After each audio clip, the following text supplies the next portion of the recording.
तो आपने सुना इमाम काबा के इस बयान को, जिसमें शेख सालिह बिन हुमैद फरमाते हैं कि फलस्तीन के बच्चों को पूरी दुनिया के मुसलमान उसवे हसना बनाएं, आइडियल बनाएं, और पूरी दुनिया के मुसलमानों के लिए फलस्तीन के बच्चे रोल मॉडल होने चाहिए और उनकी इक्तिदा और पैरवी करनी चाहिए, उनकी इत्तबा करनी चाहिए। ये बात शेख सालिह बिन हुमैद मक्का मुकर्रमा के इमाम ने कही है। आगे उन्होंने ये भी फरमाया कि पूरी दुनिया के बच्चों को बहादुरी और जुल्म के सामने साबित कदम रहना, डटे रहना, जमे रहना, ये सिखाया है फलस्तीनी बच्चों ने। आगे उन्होंने ये भी कहा कि फलस्तीनी बच्चे जिन्होंने अपनी आंखों के सामने, अपनी निगाहों के सामने अपने वालिदैन को, अपने रिश्तेदारों को, अपने खानदानों को, अपने घरों को तबाह होते देखा, सब कुछ छिन जाने के बावजूद भी वो साबित कदमी से, शुजाअत और बहादुरी और दिलेरी से जुल्म के खिलाफ डटे रहे और जुल्म के सामने डटे रहे।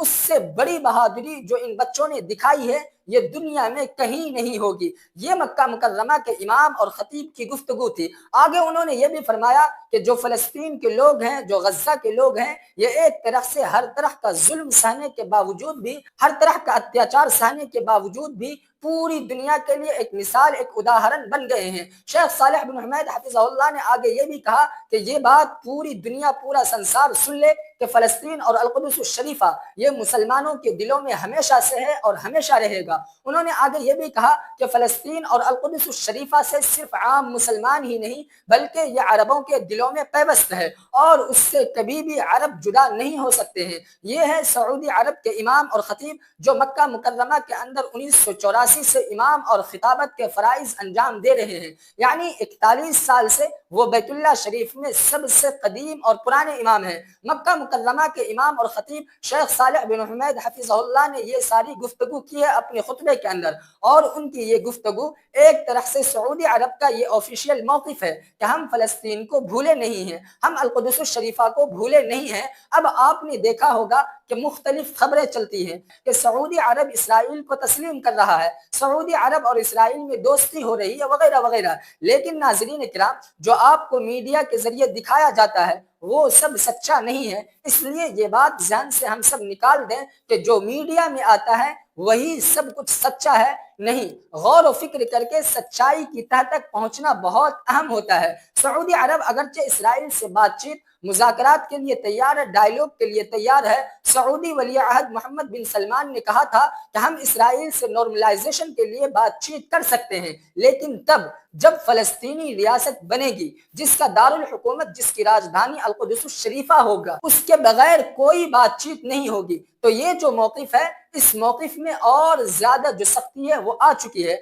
अभी 2 दिनों पहले जो अमेरिकन सेनेटर हैं लैंडसे ओलन ग्राहम, जो कि ट्रंप के करीबी दोस्त भी हैं, उन्होंने कहा था कि सऊदी वली अहद मोहम्मद बिन सलमान इसराइल को रिकॉग्नाइज नहीं कर सकते हैं, इसराइल को तस्लीम नहीं कर सकते हैं। क्यों नहीं कर सकते हैं? जब तक के इसराइल फलस्तीन के हवाले से कोई नरमी या नरमी जैसी कोई चीज सऊदी अरब को न दे दे, इसके बगैर कोई बातचीत नहीं हो सकती है। उसने तो ये भी आगे कहा था कि सऊदी अरब के वली अहद कभी अपने आप को सियासी तौर पर, राजनीतिक तौर पर कत्ल नहीं करवाएंगे। यानी उसका मतलब ये था कि सियासी तौर पर, राजनीतिक तौर पर अगर ये मौकिफ इख्तियार करते हैं तो उनके लिए ये मौकिफ बहुत बड़ा तबाहकुन साबित होगा। बहरहाल अब तक की ये कुछ ताज़ा तरीन अपडेट थी जो आप तक पहुंचाई गई हैं। मजीद तफसीलात आती रहेंगी इंशाअल्लाह। इजाज़त दीजिए। अस्सलामु अलैकुम वरहमतुल्लाहि वबरकातुहू।